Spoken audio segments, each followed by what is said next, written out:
Hello, everyone. This is Adam Meister, the BitcoinMeister, the Disrupt Meister. Welcome to This Week in Bitcoin, Super Spreading Bitcoin 2022. Today is January the 28th. 2022. That date sounds so familiar. It brings me back to 2001. There was some Super Bowl between Baltimore and New York, 34-7. Ray Lewis, the fence. I don't even watch the NFL anymore. I'm having some flashbacks. Strong hand, long-term thinking. Bitcoin is the next Bitcoin. One day closer to returning to an all-time high. This is where the big boys play. I'm offended by selling. Compete, don't complain. Conviction, defiance over compliance. We're going to talk about all of that today. All right, we got Tone here today. He's making his triumphant comeback. We got Phil. Steve Barber is supposed to join us. I don't know where the heck Steve is, but maybe he will join us. Who knows? But I got to read this because, hey, we're going to talk about the Unconfiscatable conference in Las Vegas, which I'm going to be at. But I got to talk about the Bitcoin 2022 conference in Miami, too. I don't know if these guys are going to be there. They were there last year. We'll talk about a little bit about that. But I got to read this to you because they're helping putting on this show. Those guys in Miami, Bitcoin Magazine, Bitcoin 2022 is the largest Bitcoin event in the world that takes place April 6th and 9th in Miami Beach, Florida. All 4 days will be jam-packed with exclusive content, exciting announcements, and an incredible lineup of Bitcoin speakers, artists, and leaders. Day one is industry day for enterprising Bitcoiners who are looking to build a business or career within the ecosystem. Day 2 and 3 are general conference days featuring speakers like El Salvador president, I can't pronounce his name, who has promised a big surprise, as well as CEOs like Michael Saylor, Elizabeth Stark, Jack Mallers, Adam Back, and hundreds more. And you'll be able to touch Adam Meister's hair. The conference caps off on the 4th day with the world's first and largest Bitcoin music festival, Sound Money Fest, headlined by rapper and fellow Bitcoiner Logic, Steve Aoki. He just did something with NFTs or something, didn't he? Anyway, CL, Run the Jewels, San Holo, I don't know these dudes, and many more. Last year's conference sold out, and it was a lot of fun. And this year's is on pace to be 3 times larger. That means 30,000 freaking people. So make sure you grab your tickets before it's too late. Visit b.tc/conference and learn more. Pay in Bitcoin. I'm offended by selling. And save. Use promo code Adam10. It's linked to below, people, for a 10% discount. And I'll see you guys in Miami, but I'll see you dudes in Las Vegas too at Unconfiscatable. And we are going to talk about that. We're going to give away some tickets during this show to Tone's event that I'm so excited about. Now, there's not going to be 30,000 people there, but there are going to be plenty of darn people there. So pretty hardcore freaking Bitcoiners there. So we will talk about that. But let's first start up with Phil here, coming in for the great state of Texas, where I happen to be right now. But there's this address ownership proof protocol. Why on earth is Trezor complying to this thing? What is this address ownership proof protocol, and why are wallets giving in to this? I mean, it seems like it's pure compliance here. So Phil, explain what this is and what's going on. What's up, Adam? Thanks so much for having me back on the show, man. It's been a while. It's like to be here. I'm here at the Unchained Capital headquarters at the Bitcoin capital of the world in Austin, Texas. We just moved to a new building that was constructed pre-Federal Reserve, of course. So we got some sound office space now. Big news this week, I think, is this protocol that Trezor, they announced that they were going to support. And then actually, as of today, I believe they announced that they're withdrawing support for this protocol. Trezor wasn't the only open source or hardware wallet that supports it. I know the Bitbox team was leading the charge on it. Trezor, there was Sparrow, there was Blue Wallet, and many other open source wallet developers that were supporting this. Basically, my understanding of it is that in order to comply with certain regulations in Europe, if you're providing an exchange an address to withdraw to take control of your keys and to take control of your Bitcoin, you have to prove to the exchange that you own or control the address by signing a message. So it was my understanding that this upgrade or user experience improvement was really making signing cryptographic messages a little bit more user friendly. But the reason that they were doing that was kind of icky, because it was to comply with some regulations that weren't necessarily being enforced. There's pros and cons to that. I mean, I think it's actually kind of a good idea to collaborate with who you are partnering with in order to ensure that when you withdraw your Bitcoin, they're sending the Bitcoin to an address that you control. So there's definitely some benefit in proving ownership over an address when you're talking about withdrawing large sums of money. But at the same time, we definitely want to be pushing back against that government overreach. And we don't want any of these kind of tracking policies to be used against us. So I think it was the functionality wise is actually in a lot of ways more privacy preserving than something like sharing an extended public key with an exchange or with a wallet provider, because all you're doing is signing a message saying, I have the keys to this address, versus when you're sharing an extended public key, you're saying, here's my whole wallet of addresses. But the reason that they were putting it out there was to comply with, I think, this like FATF rule or travel rule, and that's kind of BS that we want to avoid. So pros and cons to being able to confirm ownership. I think if you're working with an exchange, it's probably a good idea to ensure that they're going to withdraw funds into an address that you control the keys to. How we do that is I guess the devil's really in the details. Well, yeah, there are two countries in Europe that already require this, so they're doing this for those countries' sakes. I forgot which they are. I'm sure there are others that want to do this. I'm just I'm sure it's an interesting protocol or whatever. But I'm not a big fan of being compliant to what governments want. We've seen what compliance gets you. It's a slippery slope we've been living through for the last 2 years here. So, Tone, do you have any thoughts on this? Where's Tone? Tone's muted. Yeah, unmute yourself. Sorry, guys. This was a big deal over the last 24 hours. And look, I didn't really know about this, but the exchange made a rule, not every country, but some countries made a rule that if you're going to withdraw the Bitcoin from the exchange, you need to prove to them that you own that address you are withdrawing to. Now, they can claim that this is for your safety, but at the same time, obviously, they want to track where the money goes. So some of these wallets just made it easier for you to prove that you own this address, right? You can do this with a Trezor. It just takes a little bit of more effort. Like you can sign and verify a transaction, right? You can sign and verify your address. So some of these open source wallets or some of these user-friendly wallets just made it easier for you to prove that you are the owner of that address.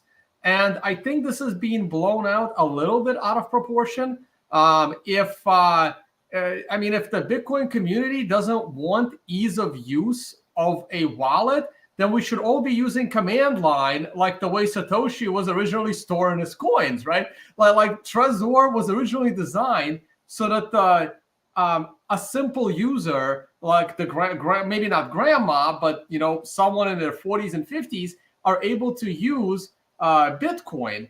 Now, signing and validating that you own that address with a Trezor is a little bit tricky, and they made it a lot easier. And yes, that makes it very, very compliant with these regulators. But by removing that, yes, they are making the old school Bitcoiner happier, but they're not really changing anything. The exchange still assumes the Bitcoin is going to your address. Chainalysis still will assume you are withdrawing it to yourself. The problem is withdrawing the Bitcoin, right? Withdraw the dollars into your bank account, take out the cash while cash still exists, and go buy Bitcoin in some other way that at least keeps everything private. Honestly, this doesn't really change all that much. I understand that this is just one more step, and the next time they might demand the public seed instead of the public address, like the public key instead of the public address. I can understand where it's going. So stopping it now could kind of help, but that's not going to stop them. Like the government regulator is not going to sit there and go, oh, they made it just harder for people to prove they own the address. That means we're not going to ask them for the public seed. That's not how they're going to be thinking. At the end of the day, I think it's being blown out a little bit out of proportion, but my fellow Bitcoin maxis might disagree. Okay, yeah. Again, you allude to the slippery slope, and maybe they will ask for more next time. I'm just you bring up some good points too. That it is something that is it helps. It makes things easier for people too. So yeah, I think actually just to add one more piece to that, to Tone's point, what's nice about standardizing the way that you sign cryptographic messages and prove ownership is it can actually benefit you. So if you imagine you're in a multi-sig arrangement with a third party and you want that third party to prove to you that they have the key that they say they have, standardizing the way that you sign transactions or sign messages like this could help you. You could then have a log of, okay, my collaborative custody partner checked in a couple months ago, proved that they have ownership of the key. So there's actually some, I think, user benefits to standardizing how we sign cryptographic messages. And to Tone's point, you could already do that with Trezor and most other hardware wallets. It was just a much more difficult experience. Exactly. I like, a wallet making it super easy for me to prove that I can sign a key. And whether I choose to use that with a compliant exchange or not should be up to me. I mean, the more user-friendly Bitcoin is, the better it is in the long run. And some of the wallets had this thing like before it was a compliance issue. Like, it is ease of use. And I don't really, like, at first I thought this was something else, but when I looked into it, I don't see what the big deal is. It makes it easier to use the wallet. Just stop using that exchange. Stop using that particular exchange that makes you do it. That's the real thing. All right. I like this. It's getting nuanced opinions here. It's not just there's some guys online like this is horrible. Privacy is going down the tubes. You added some. You guys had some good points there. All right, Steve Barber just joined us. Sorry, guys. It's all right, dude. It is all right. Do you know about this? This address ownership proof protocol that Trezor is doing? Yeah, I heard about it yesterday. I haven't looked into it very much, but it looked a bit concerning at first glance. So while I don't know, exactly the justification, so I don't want to be critical yet because I can't say I've researched it, but I sort of wonder why they need to be proactive like that. Maybe they're just trying to make more sales instead of. I think it is because there's two countries already require it. I mean, I assume that's Phil. Why do you think they are being proactive like that, Phil? Well, so again, I don't think they're the only ones that were proactive. I think a lot of open source wallets were adding support for it. So things like Bitbox, Trezor, Blue Wallet, Sparrow. I think there's some other ones as well. And I think the reason that these wallets were adding this functionality is to improve and standardize how we sign cryptographic messages using our private key. So I think there's actually a lot of benefit to standardizing and making this easy. Again, the benefit that I think is kind of cool is if you're, sharing keys in a multi-sig arrangement and you want your third party collaborative custody partner to prove that they have your key or a key for your address, it would make it really easy to do something like that.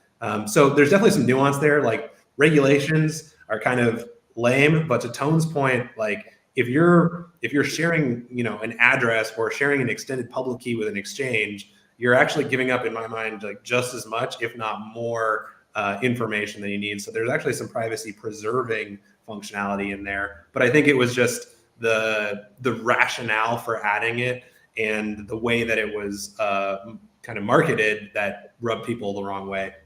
Yeah, and look, this functionality is somewhat useful regardless of whether the regulators want it or not.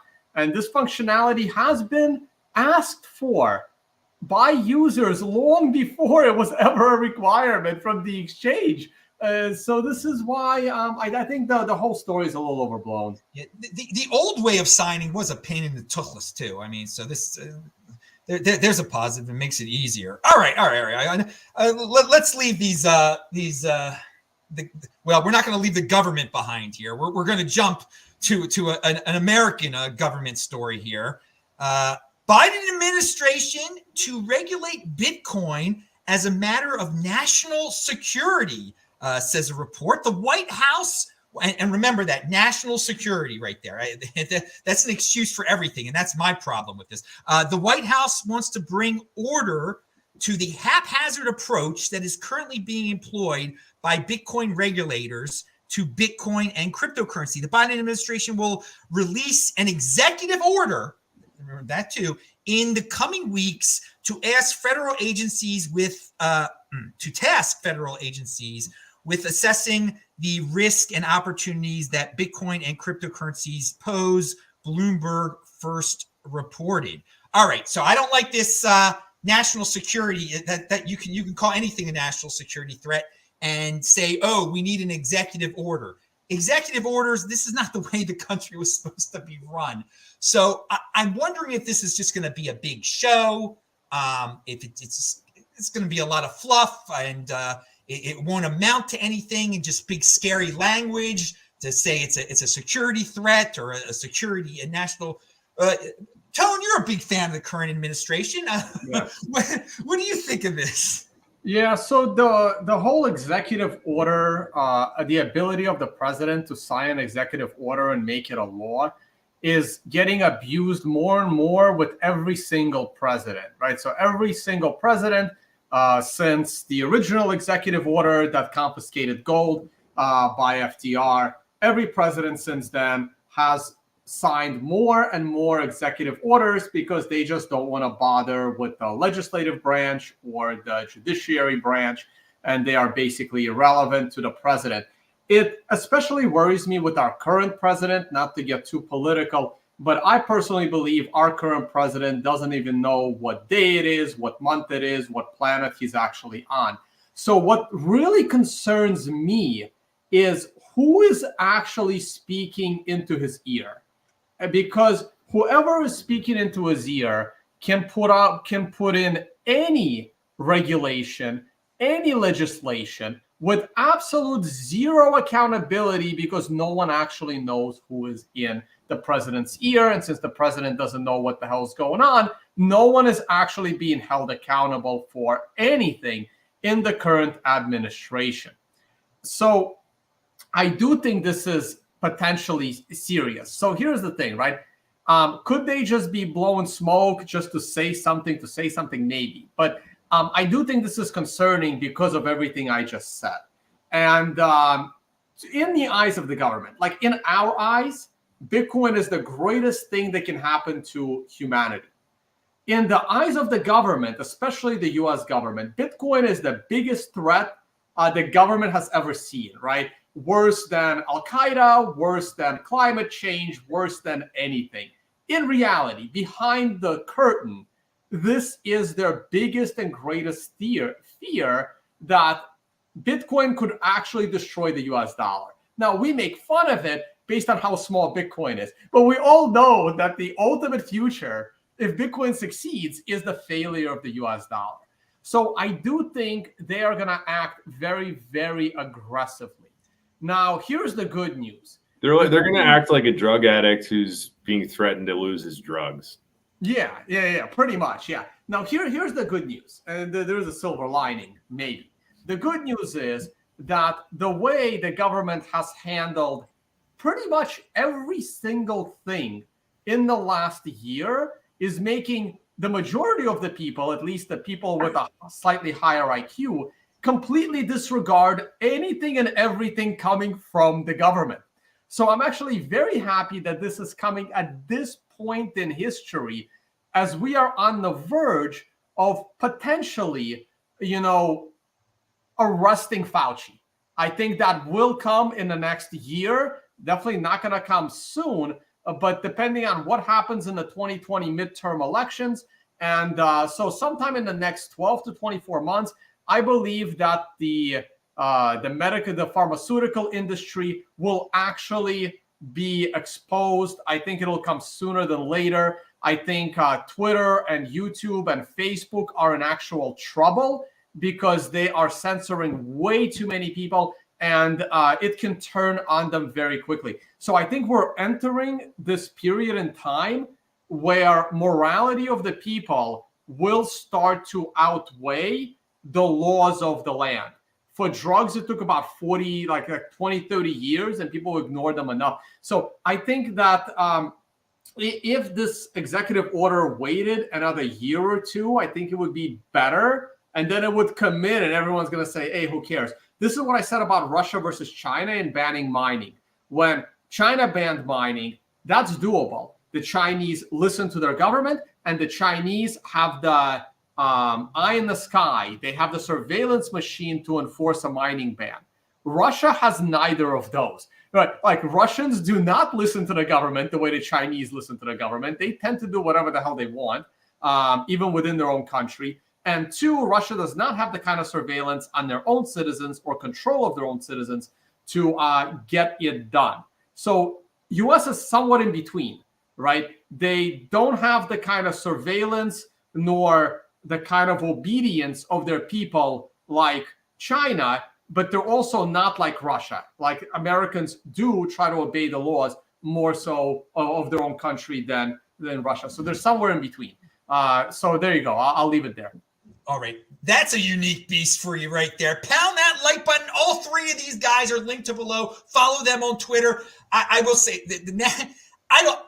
what can they really do with a executive order at this point? The last executive order was ruled with the mandates for companies over 100 employees was ruled unconstitutional by the Supreme Court. I think this might be a lot of bluster. Again, it gets everybody in the mindset that everything's a threat to national security. You bring up some good points there. If they call everything a threat to national security, then no one's going to take anybody seriously anymore. Right. And I wonder. We should expect this kind of regulation, though. You know, whether regulation is, brought in through this executive order or something else. Cryptocurrency has been reasonably unregulated. It should obviously, I think, stay unregulated. But I expect, like, as someone more focused in the mining market and selling and building mining tools, I fully expect to see mining licenses and pool licenses and permitting and mining specific royalties and mining specific taxes and all the same crap you get in the minerals industry, right? Oil and gas, minerals extraction, you have royalties, you have to get permits, you have to buy leases on the land. You're going to have to do the same thing. That's what I'm expecting. I mean, yeah, it's obviously the government is, there's been a lot of signs the last 2 years. The government is going to do something that we're not going to be exactly happy about in terms of regulating Bitcoin and cryptocurrency, whatever you want to say. Although in the United States of America, we still have a Congress, apparently, and there are members of the Congress, the Senate and the House of Representatives that seem reasonable in this situation. And I again, with this potential executive order, it's only so much that it can do. And I wonder how much of it is virtue signaling and how much of it is just impulsive, like he's deciding, well, this person's speaking in my ear a little bit louder today, so I'm going to go with this. It would be interesting to know who in the executive branch is the big hater of Bitcoin. We know in the legislative branch who's the big hater of Bitcoin. That's Elizabeth Warren, obviously, and her ilk. But Janet Yellen, Meister. It's yes. Janet Yellen, the Treasury Secretary. She hates it. Okay, yeah, that is part of the That is under the executive branch, isn't it? I mean, Yeah. I don't even know. This bureaucrat, we shouldn't even have a freaking Treasury Secretary. It's completely ridiculous. Anyway, but yeah, no. You point well taken. Yeah. Also, the Federal Reserve is under the executive branch. I'm always trying to explain this on my channel. Jerome, the head of the Federal Reserve gets appointed by the president, so they're basically his waiter. And if they don't do what, they're his butler. So Jerome Powell is whoever is in Biden's ear. Jerome Powell's his butler, and if Jerome Powell doesn't do what the executive branch wants him to do, he'll get fired and replaced. Okay, well, we're going to keep an eye on this. This could be all forgotten soon enough, too. I mean, what distracting, now we're going to have a black Supreme Court female. I mean, that could be just the latest news. They could go with that for a while and forget about Bitcoin. I mean, that'll entertain a big portion of the population. That's bread and circuses right there. Phil, what's your take on executive orders? And is the Congress completely inept now? What's going on?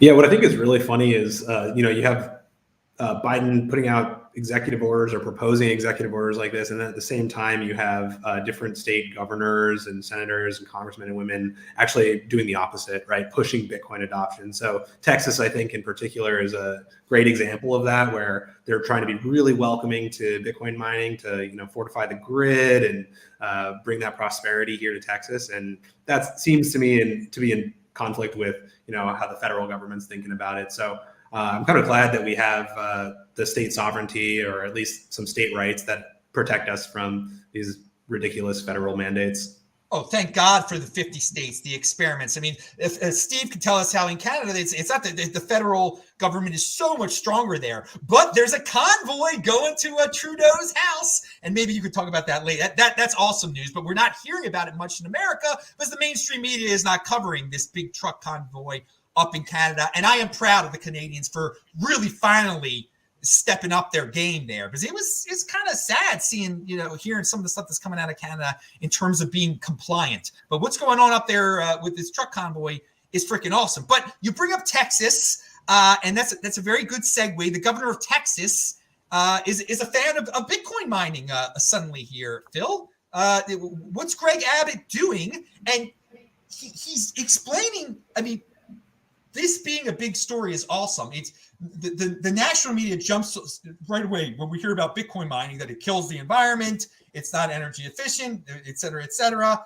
I don't even like arguing with these freaks, because you have to talk about the carbon nonsense, and you don't even want to validate any. And Steve, you've mentioned this in the past.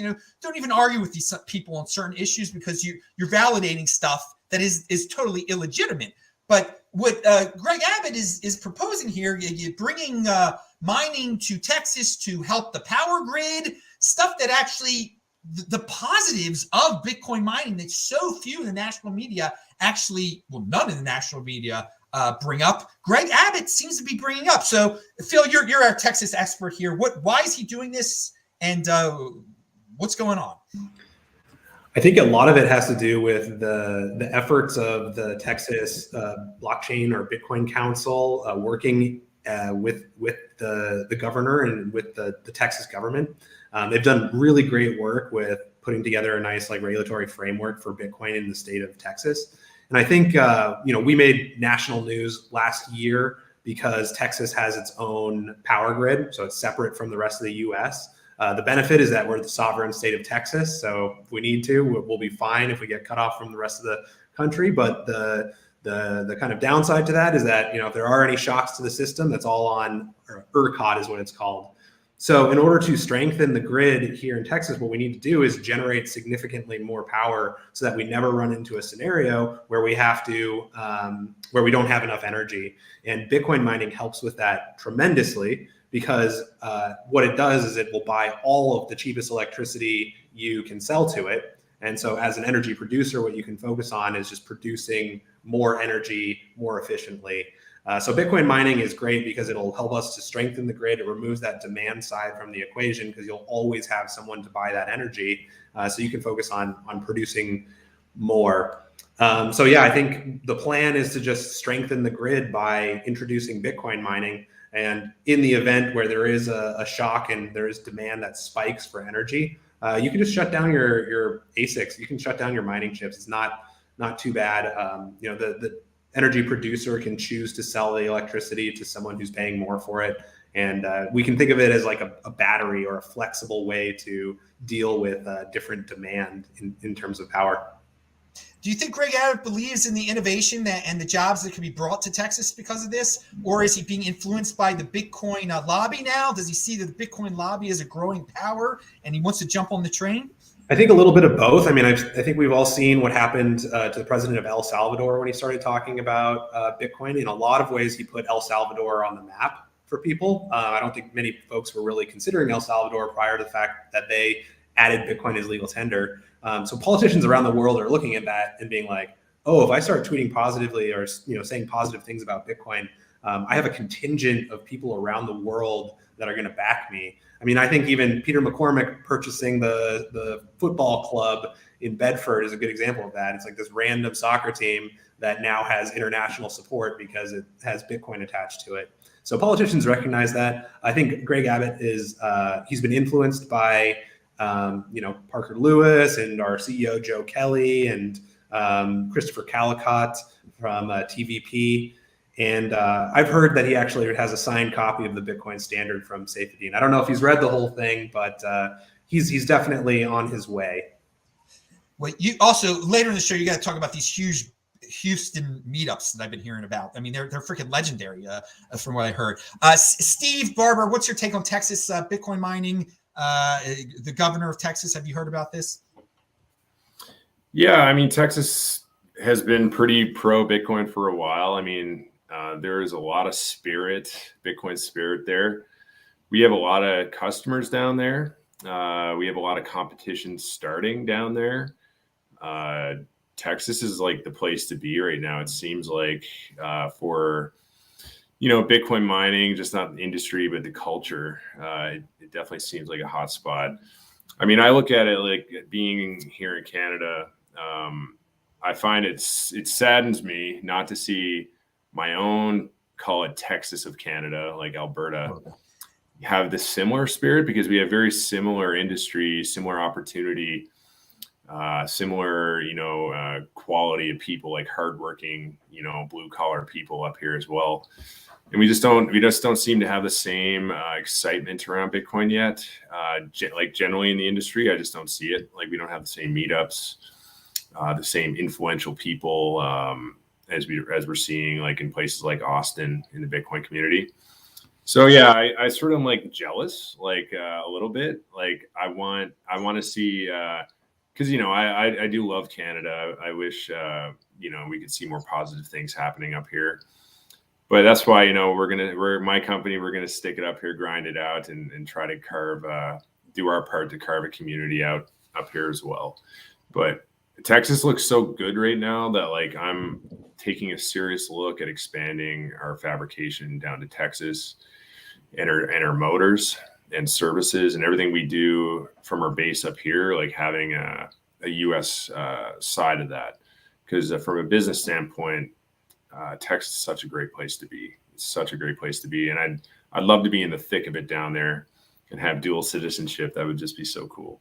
Dude, well, I met you in Alberta, in Calgary in 2018, and that's my first time ever in the great province of Alberta, my favorite province in all of freaking Canada. I'm telling you the truth, because the people are hardcore there. And Edmonton reminded me of Austin. It really did. And yes, Alberta reminded me of Texas. But, I mean, you bring up the point. It's definitely not as hardcore as Texas currently, but hopefully it can be. Now, I want to talk to my fellow traveler, Tone Vase here, get his take on Texas. And, well, it'll be a good segue into your El Salvador travels, too.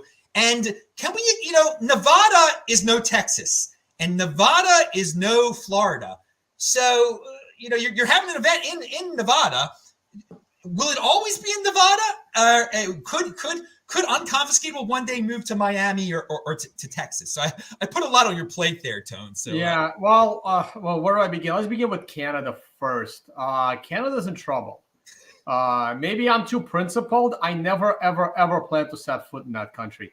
And I spent a lot of time in Montreal and Toronto, had such huge Bitcoin communities.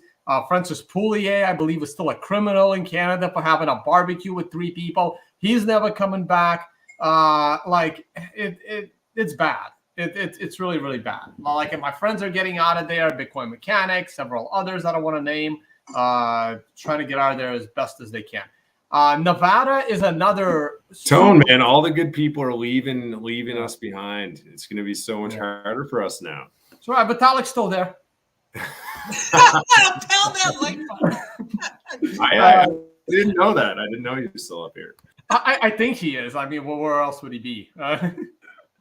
Especially during the pandemic. But anyway. Nevada, you're about to say Nevada. So Nevada is another California. Like, Nevada still has, like, it's almost unfortunate that Unconfiscatable is still in Nevada, but we do have the poker tournament, so we need that gambling, regulation inside of it. Also, all the branding is Las Vegas. In reality, that conference does need to move to either Miami, Texas, or Mexico. It depends on where the whole country goes. As for Texas, the sovereign state of Texas, every state is supposed to be sovereign. In fact, Texas is not sovereign enough. Over the last 100+ years, the federal government has taken away all of these state rights. The states should have almost nothing to do with the federal government other than uniting together to defend the nation in case of an invasion. And you know what? Ain't no countries coming here to invade anytime soon. Not Russia, not China. Okay, so the whole sovereignty of a state, it's like 2% of what it's supposed to be across every state. Texas is maybe 3% of what it should be. Right? So that's my view on that front. As far as politicians go, look, my view is this. Every single politician is 90 to 95% looking out for themselves and 5% looking out for people that they're supposed to represent. Now, in rare occasions, that 95% of the politician looking out for themselves happens to align with his people. That is a very rare occasion. So Florida has been doing this. Texas has been doing this. Florida has been doing it a little more vocally in terms of freedom, no masks, no vaccines, that kind of stuff.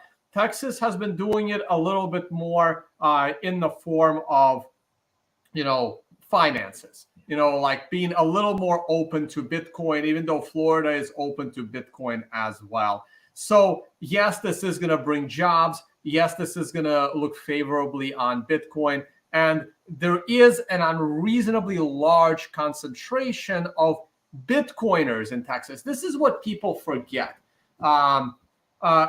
Like Miami, for example, has a lot of shitcoiners. Like starving artists now pushing NFTs are all over Miami. That ain't happening in Texas, right?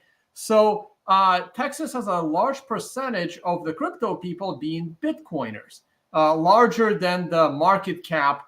The Bitcoin dominance index would represent, right? So going by the dominance index, 40% of all crypto people are Bitcoiners. Let's go with that, right?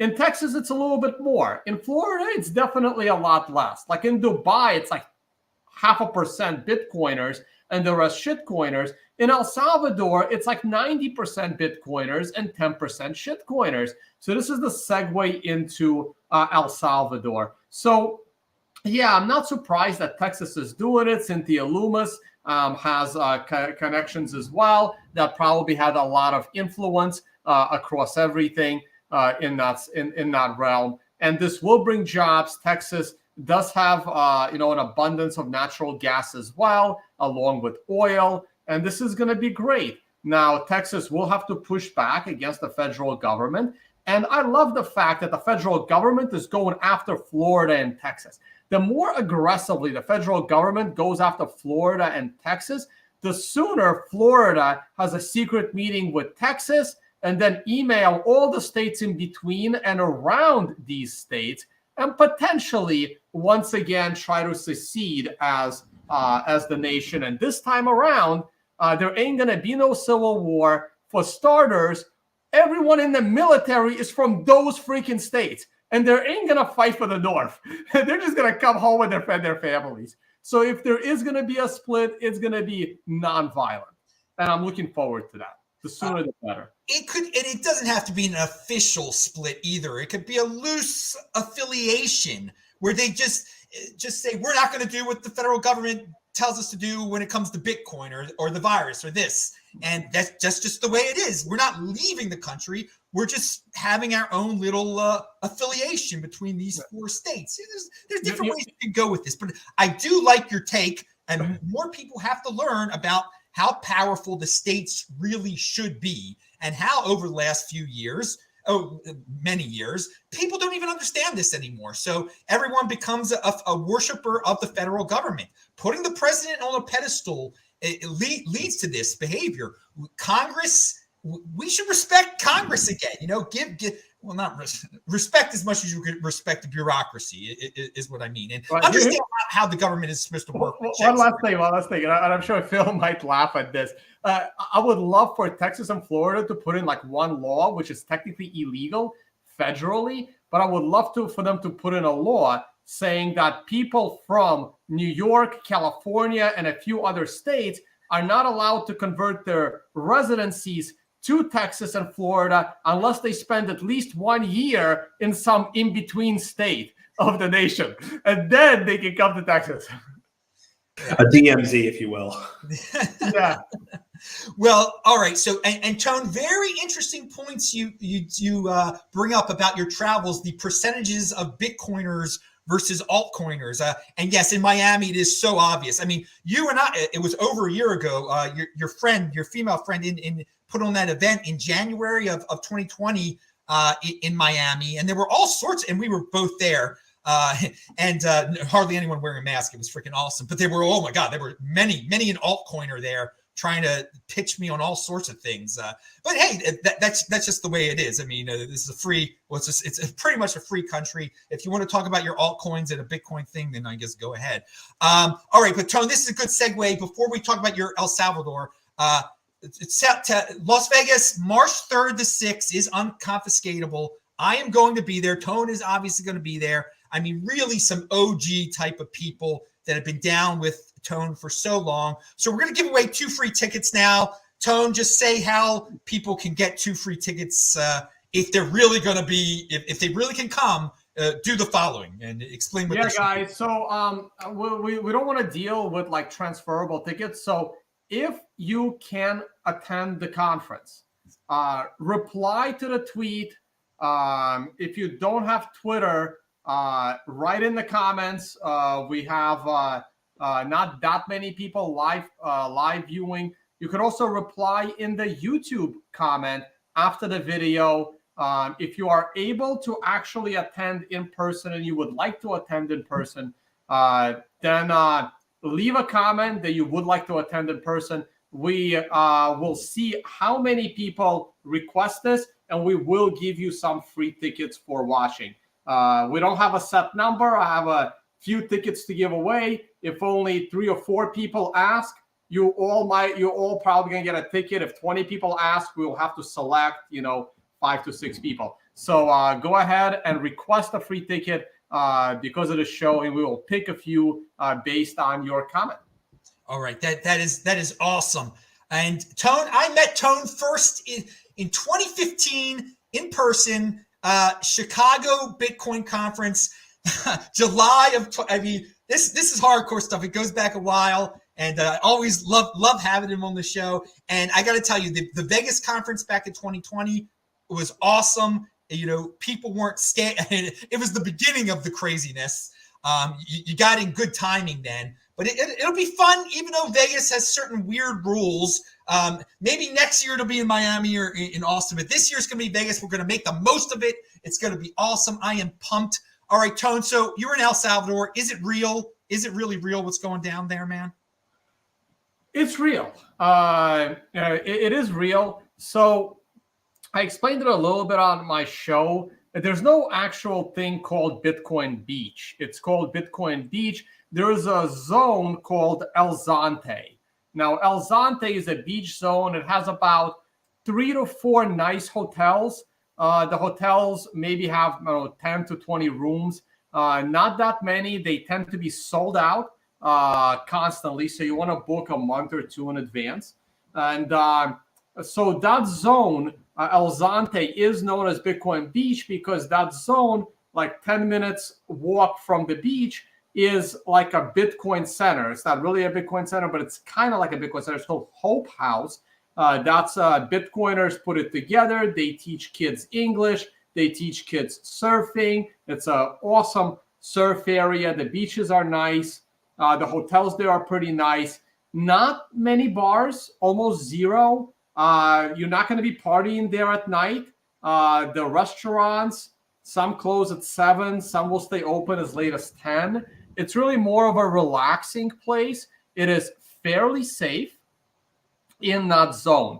Now, 20 minutes away by car is the party beach zone. There's not much of a beach to swim, but there's lots of bars, lots of music, lots of people partying. The hotels there aren't as nice. It's really for locals coming down from the capital, which is about an hour drive. So that's where the locals go to party. That zone is also pretty safe. There's only one road in and one road out, and it's kind of gated. So there is security there. The capital itself, there is a region in that capital that is also fairly safe. If you're going to go, stick to that area. And you can Google as to what it is or watch one of my recent episodes when I talked about it. I don't remember the exact name of that area, but it's near where the Sheraton Hotel is.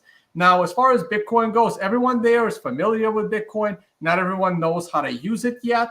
Try to you ask around. A lot of people do accept Bitcoin. People understand that you save in Bitcoin. You can Uber around. Like, try to find an English-speaking Uber driver. Not easy, but doable. Try to tip him in Bitcoin. You pay him cash for the Uber, tip him in Bitcoin. It's slow. Bitcoin price is volatile. Like Bitcoin price is down over 50% since the top. That is not good for a country like El Salvador, where most people do live on a few dollars a day. So getting that person to be only Bitcoin is tough. So try to pay them in cash and tip them in Bitcoin. Be generous. Tip them in Bitcoin. They will know how to accept it. All right. Steve's got to get out of here shortly, but we'll get to you in a second, Steve, because I just want to hear about Canada. But Tone, is it easy for an American to get in and out of El Salvador? And Very. Okay, and how about Panama? You were also in Panama. Is it easy for? Okay. Yeah, it's also easy for Panama. It's super easy for both. It's easy to get into El Salvador. No test, no COVID test, no vaccine, no nothing. I will say that I got the glove treatment when I got back to the States from El Salvador. I had every single little thing in my bag searched. And this is where I learned I have way too much stuff with Bitcoin logos. That was a interesting experience, getting every little thing taken out of my backpack and asked about every little sticker that had a Bitcoin on it. So be careful with that. Also, I have a few hardware wallets because I get them as gifts and they just stay in my bag. So I would have been in a lot of trouble because it's like an opened hardware wallet that has opened out of the box that I've never actually set up. So like, it's a weird situation where if they said, well, this is a Bitcoin wallet, which they actually knew was a Bitcoin wallet, sort of, and if they forced me to open it up, I would not have been able to do it. And that creates a very, very tricky situation, whether they actually believe that I have Bitcoin on this wallet, which technically is not in the wallet. It's in the blockchain, which is a whole other legal debate we would have to deal with. As far as Panama goes, that one is also super easy. Antigen test, 15-minute rapid test, as long as it's like valid, and that will get you into the country, and you can get back to the US if you're an American with a similar rapid 15-minute test. You can travel with that test. There's ways to, like, people watch you on camera, you take it yourself, and then 15 minutes, and then you're good to go. So yeah, it is super easy to go in and out of these countries. Panama City has been decimated. That's a tourist city, and there's no tourism. That city's in trouble. El Salvador is doing okay. All right, let's go to Steve real quick because you got to get out of here. Steve, tell us what you're up to. Tell us about this convoy, if you know anything about this truck thing. And also, I just want to give a quote of, and Steve, will you be in Miami this year? Because were you in Miami last? Yeah, I'll be there. Okay. Yeah, if I'm allowed to leave the country, we'll see.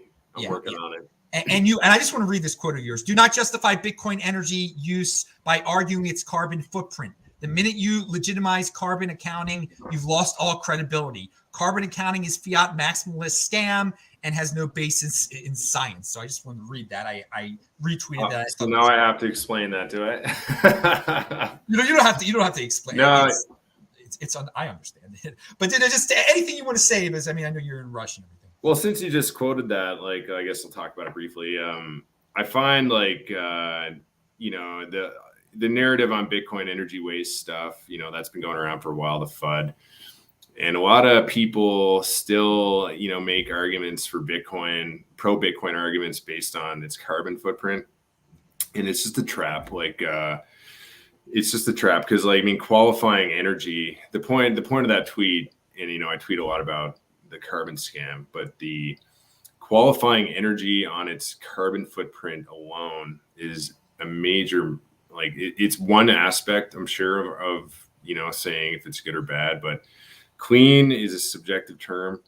Saying, Bitcoin is bad because it's using fossil fuels or whatnot, just because it creates carbon, when you disregard everything else, in that energy mix. So I won't get into that, I guess, whole thing, but for the listeners anyway, that's sort of what I'm talking about. There's a lot more to an energy mix than just purely its carbon footprint. In fact, that is, in my mind, more or less insignificant. But what's going on in Canada? What we're up to, and sorry to cut it short on my end, Adam. We're at our fab shop. I'm at the fab shop this week. We're launching our black box, final product. I just put it out on Twitter. So if you guys are following me, or if you're not following me, you should. And I think you have my Twitter linked. So if you go check it out, we just got the final version. I'm very proud of this thing. It's absolutely beautiful. If you guys see this thing, it's for home mining or for small scale mining. And very proud of the product, how it came out. So been a busy few weeks getting this ramped up, hiring people to build them and to get our shop up and running for this specifically. But yeah, I'm pretty happy to see you're talking about the trucker convoy. I'm very happy to see that finally Canadians are seemingly sick of the crap that we've had to been, everyone's putting up with, but we're putting up with I can't travel, I'm locked down, can't go to restaurants. It's just insane up here. So I'm happy to see there's some, peaceful protesting happening in this trucker convoy. I hope they park on Trudeau's lawn, but we'll see where they go. That's what I said. That's why he's in. That's why Tone. That's why he's in hiding right now. He apparently was exposed to COVID, so he went into hiding. And I'm pretty sure. I said on my show this morning, all those trucks need to drive to his house or the Canadian equivalent of the White House and just park them there in a giant concentric circles and leave them there. Parliament Hill, they should clog up Ottawa and just clog it up with semis, if you ask me, and just idle on diesel all day long. That's what I'd like to see. Should have loaded them up with pig shit and dumped it all over the Oh, pound that freaking like button. Pig I'm with you, Tone, man. There needs to be some change up here, and hopefully a bit of a message is sent at least. So he said it was just minor. He said it was minor, and the government and the media is totally ignoring it. I mean, I'm glad we're all talking about it. I'm glad. I don't want to get your show banned, Meister, but I've said this on Twitter a bunch of times. Peaceful protests are not going to change anything. Only two things will change it: voting the completely opposite. People that think the complete opposite way, that will actually do the stuff they say they will in office, which is rare. But you either got to vote them out and vote different people in, or the protests can be peaceful. That's the only way things will actually change. Peaceful protests, in my mind, have never actually changed anything anywhere in history. You forgot the most important thing, Tone, is defunding their ability to lock you down, right?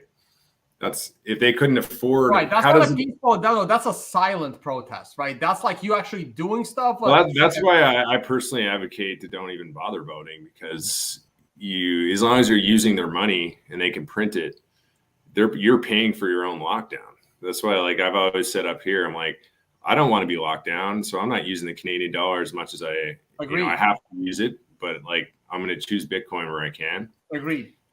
And they can print money, but they won't debase my savings. So I'm not paying. And I mentioned that earlier, that people are going to view their morals as superior to government rules. And it's possible people will just stop paying taxes. Well, I want to quote Steve Barber here.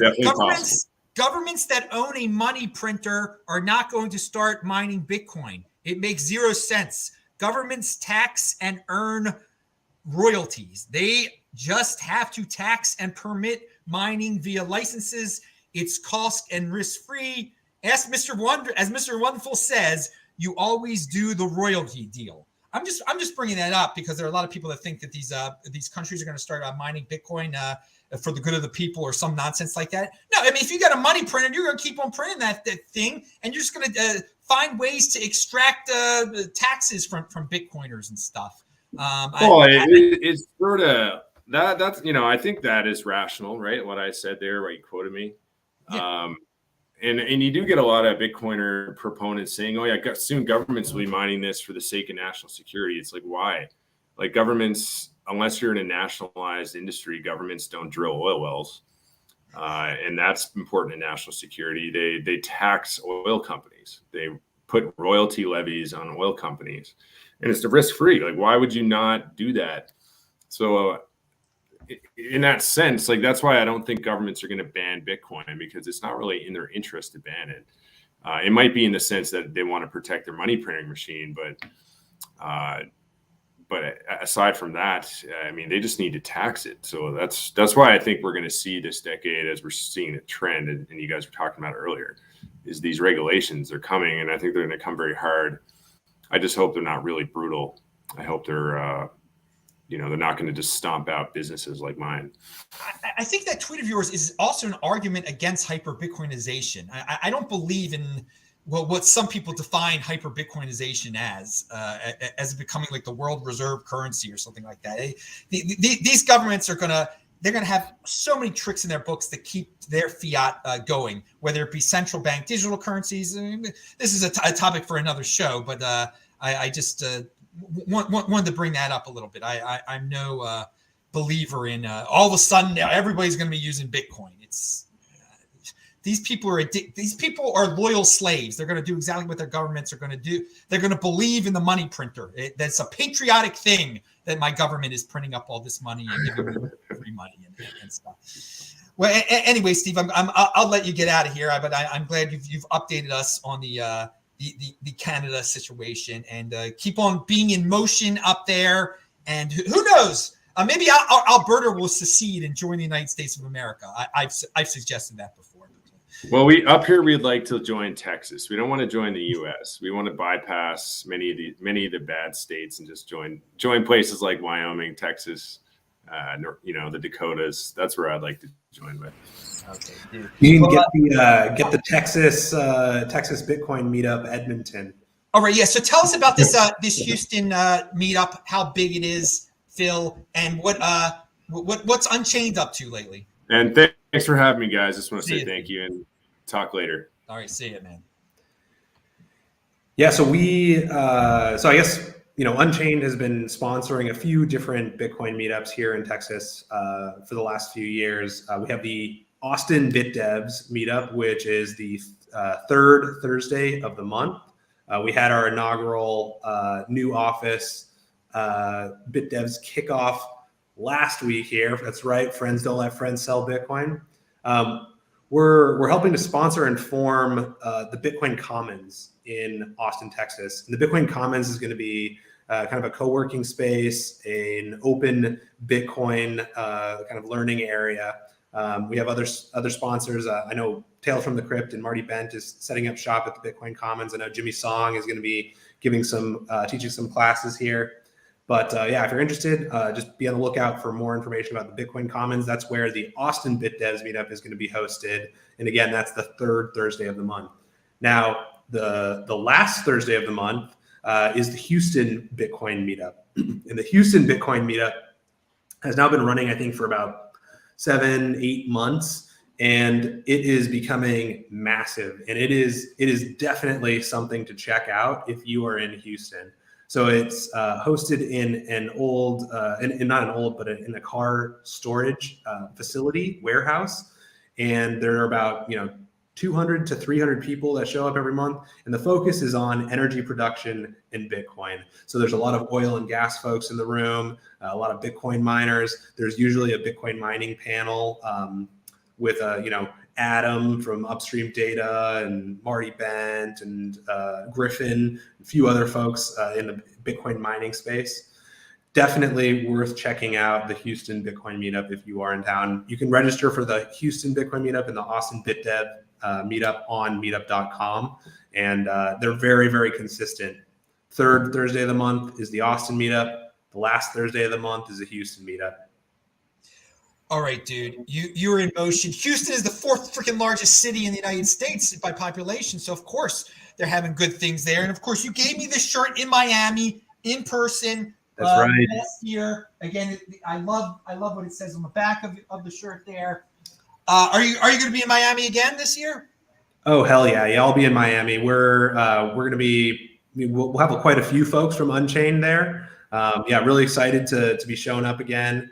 And we have a lot of good things coming for 2022. I think in particular, we just launched our IRA program, the Unchained Ira, which allows you, if you have an old 401k or an old legacy traditional or Roth IRA, you can now roll that over partially or fully into Bitcoin, where you're controlling a majority of the private keys.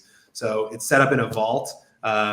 If you have like an old Roth IRA, you could be buying Bitcoin and not having to pay capital gains on that. So yeah, that's kind of one of the big things that I've been really excited about at Unchained, because a vast majority of the wealth in the US today is locked up in these zombie retirement accounts. And now we have a really relatively easy way to turn that into real Bitcoin that you hold the keys to. All right, I want to thank Mr. Tinker 53. He sent £5 British to me. We only need 34 more bucks to have another One Bitcoin show next week, guys. Keep on sending in. You can do PayPal me. Any way you want to help support the show is much appreciated. Toad Vase, baby, are you going to be? I mean, you're Mr. Traveler of the world. We are all pumped about your conference, of course. In March, March 3rd to 6th is freaking Las Vegas, Unconfiscatable. But are you going to be at the Miami Bitcoin conference as you were last year? Probably I will be. I requested to be a speaker. I haven't heard back yet. We'll see what they say. I wasn't the speaker last year. We'll see if I will be this year. Maybe I'm not Bitcoin enough for them. But yeah, I'd love to see someone from Unchained Capital swing through Vegas if anyone's available. We will be more than happy to accommodate you guys. Big fans of what you have been doing over the years. I do plan to be in Miami after Unconfiscatable. I plan to head down to Latin America, Central, and maybe South America. So Mexico, maybe back to El Salvador, Panama, Costa Rica, Honduras, Belize. Everything is on the list. We'll see how COVID restrictions go. So I plan to travel Latin America for about a month after the conference, and then come back to the States through Miami. All right. Hey, since you're a Russia expert too, is Russia going to get kicked out of SWIFT by the United States, and will it even matter? Honestly, I doubt it. As much as the United States would love to do that, SWIFT is more international, and America doesn't control it. It is very difficult. I mean, Russia can yap all they want about Russia. The United States can yap all they want about Russia, and Europe may be backing America. But if Europe actually does something drastic against Russia, Russia will just cut off the gas to Europe in the winter, and half of Europe is going to freeze. So there's very, very limited amount of stuff. I mean, maybe in about 800 years, when the world is off of fossil fuels, they will be able to say something, but that ain't coming anytime soon. So there's very limited things they can actually do to Russia on a big scale, like cutting them off from SWIFT. All right. Some people like theorize if they get cut off from SWIFT, then they're going to embrace cryptocurrency. How about that take on it? Do you think Putin in the back of everyone makes such a big deal out of Russia? They're pretty darn weak. No, here's the thing, right? Like, it's all going to start in Latin America. Like, I don't even pay attention to Europe anymore. Like I think the West is done. Like back when in my first 5 years of promoting Bitcoin, it was all about, look, a Filipino buying $20 worth of Bitcoin is not actually going to change the world, right? It's going to be the middle class, Americans, Europeans, Canadians. It's going to be the Western countries, Australia, New Zealand, Western Europe, US, Canada. That's going to lead the charge because of store of value property. But then COVID hit and everything changed. When COVID hit, middle class just got destroyed. And to put a foot on top of the destruction, inflation is coming, right? So now I am looking at Latin America. I am looking at Africa as more countries adopt Bitcoin. That's going to be my focus. And you know what? The West is going socialist and communist anyway. So I'm suddenly a lot more interested in developing nations than I was prior to 2020. Tone, do you remember back in 2014 and 2015, they always used to say, it's about to explode in Africa. It was... No, I thought it was ridiculous. I always saw remittance as a complete useless use case for Bitcoin up until now. Now I see remittance as a real use case, but I never saw it back in 2013, 14, 15, 16, back when it was so popular, right? So now I actually see it. And if Africa starts adopting Bitcoin, if Latin America is adopting Bitcoin, Russia will leave SWIFT on its own, right? Because they're going to want to deal with those countries, and they will be more than happy to adopt Bitcoin debt. All right. Very interesting take. Unique beast. Pound that like button. Here's what we're going to let the guys have their concluding statements in a second. But Benny von Rensburg asked me a question. Hey, long time no see, your live show. I remember back in the day, you said you would only even think about selling Bitcoin until 2020. So did you ever sell some? Dude, I have never sold a Bitcoin for fiat. And dude, generations of Meisters are thanking me, if you know what I mean. Pound that like button. I can afford a Lambo or 10. Anyway, so again, strong hand, people. It really pays off. I know. I've never sold a Bitcoin for fiat. My lord. Oh God, what a nightmare that would have been to look back. Oh yeah, I sold a Bitcoin for $2,000. Those guys seem real smart now. You're triggering me over here, Adam. I can't even listen. Yeah, and speaking of Beanie, I do want to come back to South Africa. I loved Cape Town. It was awesome. I want to come back to Cape Town, and I'm happy to take any airport pickup. You certainly don't need a fancy car to pick me up. In fact, the fancier the car, the more attention it gets. Unless you're in Dubai, then it's the complete opposite. I'll just keep an eye on my channel. I will be back there eventually. All right. South Africa is such a beautiful freaking country. I wish it was easier for us to get back into it. All right, Phil, your conclusionary remarks. Don't have too much to say. Thanks so much for having me. If you want to learn more about what we're doing at Unchained, you can reach out to me at Phil_Geiger on Twitter or email me at phil@unchained.com. But yeah, what we're doing this year is kind of building out the one-stop shop for all things Bitcoin and financial services, built off of this foundation of holding your own keys. So we can do all kinds of cool financial products. And it's all off of a foundation of multi-signature where you have control of your wealth. So we shouldn't have to make any compromises. We shouldn't have to have any company really be a single point of failure for the security of our Bitcoin, whether we're just securing it or using it for some financial product like a loan. And we can do all that using tools that are native to Bitcoin, multi-sig. So definitely come check us out. Thanks so much for having me on, and hopefully come on again soon. Alrighty, Tone, you get the final word, man.